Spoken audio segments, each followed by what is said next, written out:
किसी काम को करने का जुनून आप में तभी आएगा जब आप वो काम करेंगे जिसे करने के लिए आपका दिल कहे, जिसमें आपका मन लगे और जिसे करने से आपको सुकून मिले।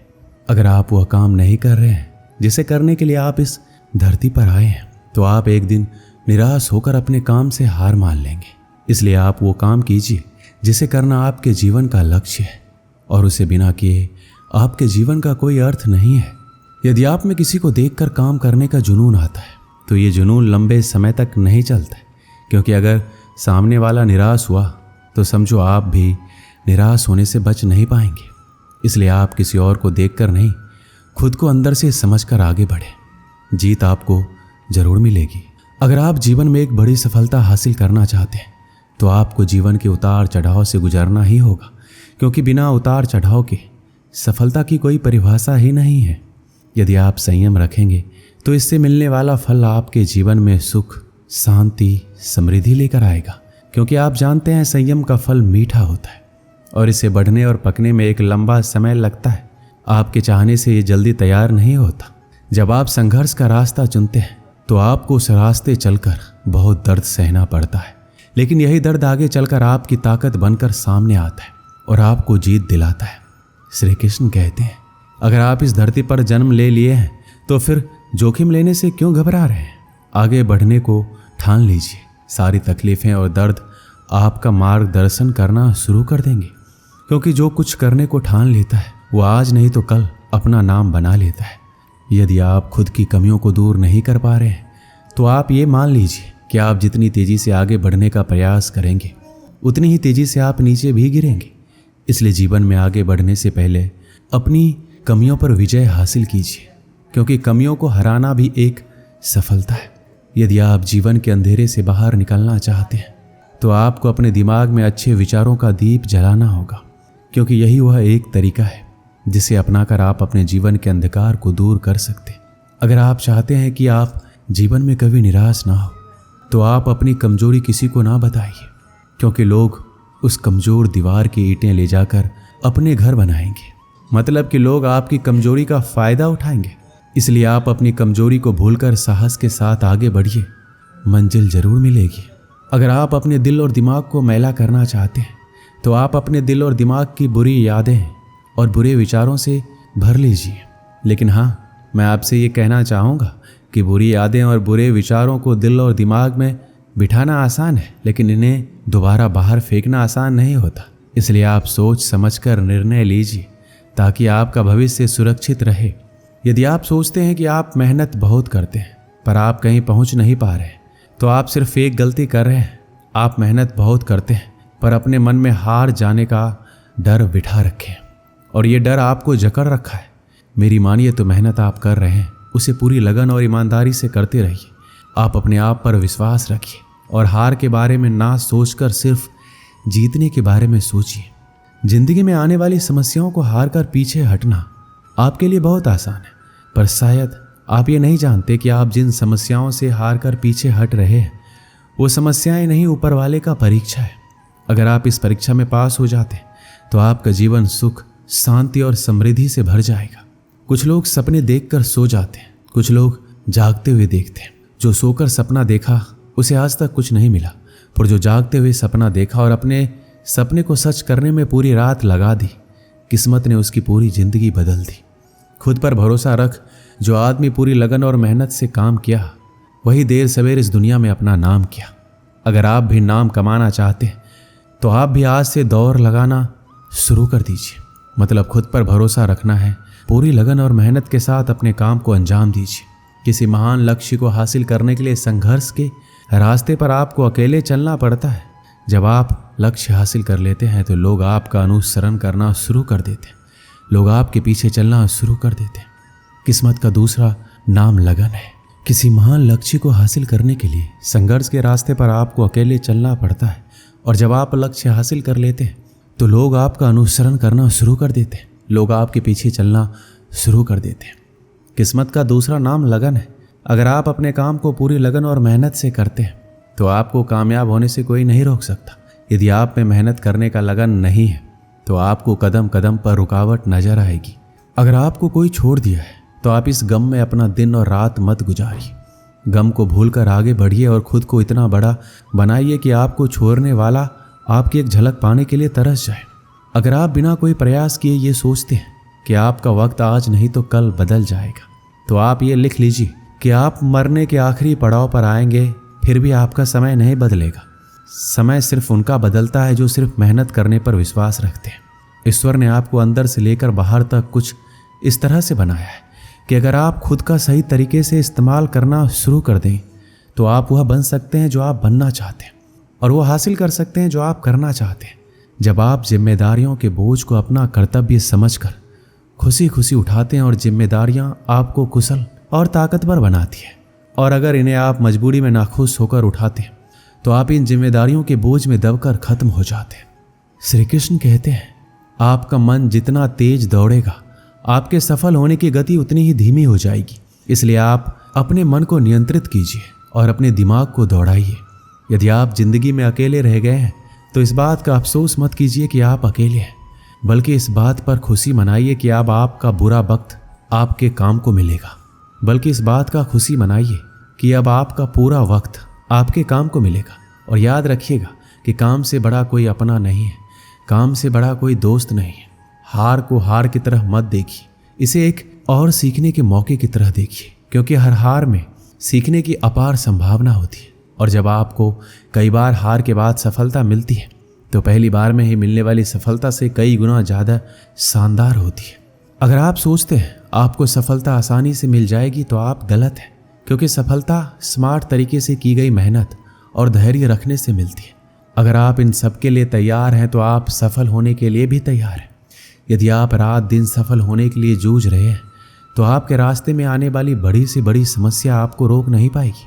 अगर कोई आपको रोकेगा तो वो आप खुद होंगे, कोई और नहीं। कब तक आप बैठकर अपनी किस्मत को कोसते रहेंगे? कभी ना कभी आपको पूरे जोश के साथ उठना होगा, पूरी लगन और मेहनत के साथ काम करके अपनी किस्मत को बदलना होगा। अगर आपका ध्यान आपके लक्ष्य पर नहीं है तो आप इस बात पर ध्यान दीजिए कि आपका ध्यान किस तरफ है, क्योंकि जिस तरफ आपका पूरा ध्यान होगा वही आपके जीवन में घटित होगा और वही आप हासिल भी करेंगे। मधुबन गांव में सुमन नाम की एक लड़की रहती थी जिसकी उम्र मात्र 12 साल की थी। वह कभी स्कूल नहीं गई, फिर भी वह कुछ ऐसा करने का सपना देखती थी जिससे वह पूरी दुनिया में मशहूर हो जाए।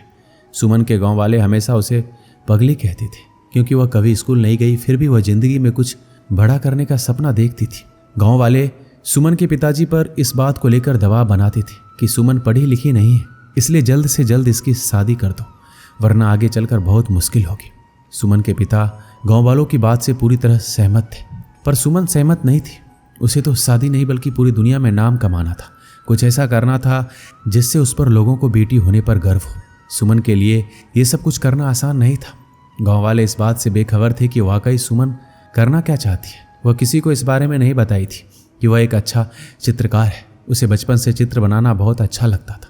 शायद यही वजह थी कि उसका मन पढ़ने में नहीं लगता था और इस वजह से वह कभी स्कूल भी नहीं गई। उसके पिताजी को चित्र बनाना अच्छा नहीं लगता था। उन्होंने कई बार सुमन के बनाए गए चित्र को आग के हवाले कर दिया था, फिर भी सुमन हार नहीं मानी। वह चित्रकारी करती गई और करती गई। जब सुमन नहीं मानी तो उसके पिताजी ने उसे उसके हाल पर छोड़ दिया। एक दिन सुमन अपने कमरे में चित्र बनाने में इतनी खोई हुई थी कि उसके पिताजी उसके पास आकर खड़े हो गए। उसे बिल्कुल एहसास नहीं हुआ। सुमन के पिताजी ने कहा, सुमन तुम नहीं मानोगी, ये बेवकूफ़ी वाला काम तुम्हारे किसी काम का नहीं आने वाला है। सुमन दुखी मन से बोली, पापा आप हमेशा मुझे नीचा क्यों गिराना चाहते हैं? मैं ज़िंदगी में कुछ करना चाहती हूँ, आप मुझे बार बार क्यों रोकते हैं? उसके पिताजी ने कहा, अगर हमें इस गांव में रहना है तो तुम्हें वही करना होगा जो गांव वाले चाहते हैं। सुमन दृढ़ संकल्प से बोली, कभी नहीं, मैं जो चाहती हूँ वही करूँगी, चाहे जो हो जाए। मुझे हराना किसी के लिए इतना आसान नहीं है। सुमन के पापा ने कहा, तुम ये नहीं चाहती ना कि मैं तुम्हारे सारे सपनों को जलाकर राख दूँ? सुमन ने कहा, पापा इंसान में इतनी ताकत कहाँ कि भगवान के दिए हुए हुनर को जलाकर राख कर दे। आपने मेरे बनाए गए चित्रों को जलाया है, मेरे हुनर को नहीं। गांव वाले ठीक कहते हैं, तुम्हारी लड़की पागल हो गई है। सुमन के पिताजी ने सख्त लहजे में कहा, इसे इलाज की जरूरत है। सुमन बोली, पापा आपको पता होना चाहिए कि दुनिया में जो भी बड़े काम किए हैं पागलों ने ही किए हैं और करते रहेंगे। मैं भी उन्हीं पागलों में से एक हूँ। मुझे लगता है तुम्हें समझाना बेकार है। सुमन के पिताजी ने कहा और तनकते हुए कमरे से बाहर चले गए। सुमन गांव वालों को सफल होकर दिखाना चाहती थी ताकि वो भी अपनी बेटियों को आगे बढ़ने का मौका दे और उनकी बेटियां अपने पैरों पर खड़ी हो सके। एक दिन सुमन के मन में ये विचार आया कि वह गांव में अपने बनाए गए चित्रों की प्रदर्शनी लगाएगी और गांव के 10 गांव में प्रचार प्रसार के लिए जाएगी। वो इस बारे में बात करने के लिए अपने पिताजी के पास गई। शायद उसे इस काम में किसी की मदद की आवश्यकता थी। पापा, मैं आपसे कुछ कहना चाहती हूँ, सुमन ने पिताजी से कहा। शायद आपको अच्छा लगेगा कि नहीं, मैं गांव में बनाए गए चित्रों का प्रदर्शनी लगाने जा रही हूँ। सुमन ने कहा, इस प्रदर्शनी में लोगों को मेरे हुनर के बारे में पता लगेगा। वो हमें कुछ नहीं कहेंगे बल्कि मुझ पर गर्व महसूस करेंगे। सुमन के बहुत समझाने पर उसके पिताजी मान गए और सुमन और उसके पिताजी प्रदर्शनी की तैयारी में जी जान से जुट गए। सुमन के पिताजी अपने खास दोस्तों के साथ पास के 10 गाँव में प्रदर्शनी के प्रचार प्रसार करने के लिए गए और उन्होंने घर घर जाकर प्रचार प्रसार किया। सुमन खुश थी कि उनकी प्रदर्शनी देखने के लिए 10 गाँव से लोग आने वाले थे। तैयारी भी अच्छी खासी थी और यही नहीं, 3 दिन चलने वाले इस प्रदर्शनी को देखने आने वाले में काफ़ी खुशी दिख रही थी। प्रदर्शनी के उद्घाटन के लिए शहर से जिला अधिकारी को बुलाया गया था। जिला अधिकारी ने गांव वालों के सामने सुमन को यह कहकर शाबाशी दी कि भगवान करे ऐसी लड़की हर माँ बाप को दे जिससे गांव ही नहीं बल्कि पूरा देश रोशन होता है। सुमन ने गांव के जीवन को बेहतरीन तरीके से कैनवस पर उतार दिया था। सुमन के हर चित्र में पिता का दुलार और माँ का प्यार झलकता था जो सबको मंत्र मुग्ध कर लेती थी। पिता ने अपनी बेटी से कहा, बेटी मैं तुम्हारा दोषी हूँ। सुमन के पिताजी ने अपराध बोध की भावना से कहा, मैंने तुम्हें बहुत परेशान किया, मैंने तुम्हारे बनाए गए चित्रों को जलाया जो मुझे नहीं करना चाहिए था। सुमन ने कहा, पापा अगर आप मेरे साथ प्यार से पेश आते तो शायद आज मैं जहाँ हूँ वहाँ नहीं होती। सुमन ने कहा, पापा आपकी हर बात से मुझे और अधिक प्रयास करने की ताकत मिलती थी। सुमन पिताजी का साथ पाकर बहुत खुश थी और वह अपनी कला को और ज़्यादा निखारने का प्रयास करती रही और साथ ही दूर दराज के गाँव में प्रदर्शनी भी लगाती रही। एक दिन भगवान ने सुमन के साथ जो किया हुआ किसी के साथ ना करे। एक हादसे ने सुमन का सब कुछ बर्बाद कर दिया। उसके दोनों हाथ चले गए, उसके सारे सपने टूटकर बिखर गए। वह निराश जिंदगी से हारी हुई चुपचाप घर के आंगन में बैठी रहती थी। उसके पिताजी का रो रो कर बुरा हाल था। उनसे अपनी बेटी का दुख नहीं देखा जा रहा था, शायद इसलिए वो उसके सामने बहुत ही कम आते थे। सुमन खुद को समझाने की पूरी कोशिश करती थी। उसकी कहानी इतनी आसान तरीके से खत्म नहीं होने वाली थी। अब उसकी लड़ाई ना पापा से है ना गांव वालों से, अब उसकी लड़ाई किस्मत से है। अब जो चाहे हो जाए वह किस्मत को हराकर मानेगी, दुनिया में नाम कमाकर मानेगी। सुमन एक बार फिर से शुरुआत करती है। इस बार हाथ से नहीं बल्कि पैर से चित्र बनाने की कोशिश कर रही थी, जिसे देखकर उसके पिता का दिल पसीज गया। सुमन के पिताजी ने कहा, बिटिया ये क्या कर रही हो, अब तो मान जाओ। सुमन बोली, पापा मैं कभी हार नहीं मान सकती। उसके पिताजी ने कहा, क्या तुम्हें लगता है तुम इस तरह से अपने सपने को पूरा कर लोगे? सुमन ने कहा, पापा अगर इरादे पक्के हो तो कोई भी काम इस दुनिया में मुश्किल नहीं है। मेरे से ज़्यादा लोग हादसा झेलते हैं फिर भी कामयाब होते हैं। सुमन के पिताजी ने कहा, बेटी प्रयास करो, मैं हमेशा तुम्हारे साथ हूँ। तुम्हारे प्रयास से तुम्हारी बदकिस्मत भी हार जाएगी। और इस तरह कई सालों के मेहनत के बाद एक बार फिर सुमन की ज़िंदगी वापस लौट आई। उसके टूटे हुए सपने एक एक करके झुरने लगे और वह गाँव से लेकर शहर तक अपनी चित्रकारी के लिए मशहूर होने लगी थी। जो गाँव वाले सुमन के तरक्की से जलते थे, हादसे के बाद से उसके लिए दुआ करने लग गए। भगवान भी उसके प्रयास के सामने हार गए। वो सुमन को वह देने के लिए मजबूर हो गए जिसकी वह हकदार थी। एक दिन सुमन ने खुद से कहा, लोग मेरे खिलाफ थे, यहाँ तक कि मेरे पिताजी भी नहीं चाहते थे कि मैं अपना नाम बनाऊं। मेरी पहली प्रदर्शनी ने मेरे पिताजी की आंखें खोल दी, उनकी बिटिया भी कुछ कर सकती है। बहरहाल एक हादसे ने मेरा सब कुछ बर्बाद कर दिया। मेरे दोनों हाथ चले गए, मैं टूट चुकी थी। मुझे नहीं लगा था कि मैं अब कुछ कर पाऊंगी, पर मुझ में कहीं ना कहीं वह चिंगारी थी जो मुझे एक बार फिर आगे बढ़ने का मौका दिया। मैंने नए सिरे से शुरुआत की और देखते देखते सब कुछ मेरे लिए एक बार फिर आसान हो गया और मैं पूरी दुनिया में नाम बनाने के लिए आगे बढ़ी। हादसे में आदमी मरता है पर उसके जज्बात जिंदा रहते हैं और एक प्रयास से सब कुछ बर्बाद होने से बच जाता है। आदमी तब तक खत्म नहीं होता जब तक उसके हौसलों में जान होती है। यही वो हौसले होते हैं जिससे सपनों को पहचान मिलती है। दोस्तों इस वीडियो में बस इतना ही। मिलते हैं अगली वीडियो में। अपना ख्याल रखिएगा। जय श्री कृष्ण।